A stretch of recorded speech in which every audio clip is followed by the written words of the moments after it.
Assalamualaikum warahmatullahi wabarakatuh. Shalom, Om Swastiastu, Namo Buddhaya, dan salam kebajikan buat kita semua. Sebelumnya perkenalkan, nama saya adalah Suendra, berasal dari daerah Sumatera Utara. Memiliki cita-cita untuk mempelajari atau menjelajahi suku-suku atau etnis yang ada di seluruh Indonesia. Nah, sekarang kan lagi marak nih soal social distancing atau yang belakangan ini disebut dengan physical distancing. Banyak nih yang bertanya, apakah perlu pemerintah mengeluarkan Perpu untuk menangani kasus physical distancing ini? Apalagi sebelumnya kemarin sudah dikeluarkan peraturan pemerintah PP 21 tahun 2020. Nah, kalau menurut saya pribadi, Perpu untuk physical distancing, apalagi untuk COVID-19 ini sangat diperlukan menurut saya. Karena nggak bisa kita pungkiri, masyarakat Indonesia belum cukup paham, belum cukup mengerti hanya dengan pemahaman-pemahaman edukasi. Tapi kita butuh hukum dan peraturan yang jelas. Kita butuh hukum yang kokoh gitu untuk sebagai landasan dasarnya. Apalagi seperti yang kita ketahui, kemarin tanggal 11 Maret tahun 2020, WHO juga telah mengumumkan bahwa COVID-19 ini telah dianggap sebagai pandemi internasional. Jadi setiap negara yang ada di dunia ini harus menanggapinya dengan hal serius.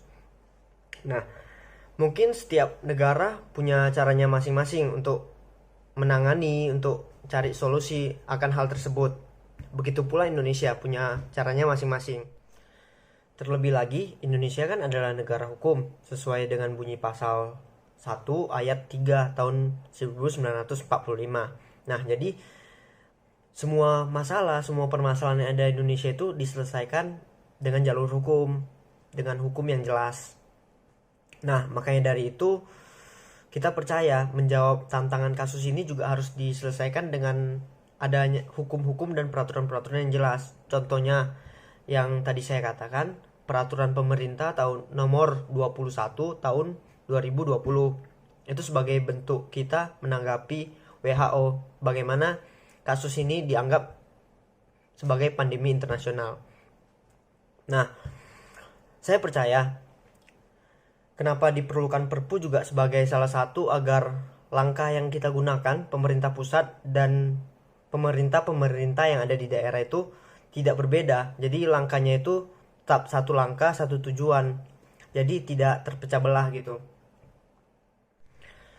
Apalagi tingkatan Perpu, seperti yang kita tahu dalam tingkatan hukum yang ada di Indonesia, tingkatan Perpu itu di atas PP atau peraturan pemerintah. Jadi Perpu duluan baru PP. Nah, mungkin hal tersebut menjadi langkah konkret hukum kita. Kita jadi punya landasan hukum yang jelas, yang konkret, yang tegak gitu. Jadi bisa ditegakkan dengan jelas. Mungkin sekian yang bisa saya sampaikan. Bila ada salah kata atau perkataan, mohon dimaafkan. Terima kasih.